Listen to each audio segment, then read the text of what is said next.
म्हणजे बाबासाहेबांसारखा नेता, अद्वितीय नेता कालपर्यंतही झाला नाही, आताही होऊ शकत नाही. आणि म्हणून बाबासाहेबांनी काय केलं की बोले तसं चाले त्याची वंदावी पावले, जसं तुकाराम महाराज म्हणतात.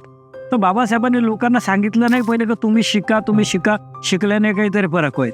बाबासाहेबांनी स्वयं शिक्षित होऊन पाहिलं. ज्याप्रमाणे महात्मा ज्योतिबा फुले यांनी सावित्रीबाईंना पहिल्यांदा मुख्याध्यापिका आणि शिक्षिका बनवलं, त्याच पद्धतीनं डॉक्टर बाबासाहेब आंबेडकरांनी पहिल्यांदा शिक्षण घेतलं. शिक्षण घेतल्यानंतर जेव्हा परदेशात बाबासाहेब गेले आणि परदेशात गेल्यानंतर त्यांना दिसलं की अरे, इतर देशांमध्ये या पद्धतीची मानसिक गुलामगिरी नाही, या पद्धतीची सामाजिक गुलामगिरी नाही, मग तर फक्त आपल्याच देशामध्ये अशी गुलामगिरी काय आहे.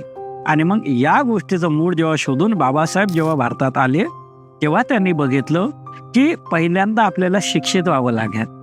आणि मग या समस्या जर सोडवायच्या असतील तर एकटा माणूस शिक्षित होऊन कुठलीही समस्या सोडवू शकत नाही. अकेला चना भांड भी फोड नाही सकता, हे त्यांना लक्षात आलं. आणि म्हणून बाबासाहेबांनी समाजाला दुसरा संदेश दिला की संघटित व्हा.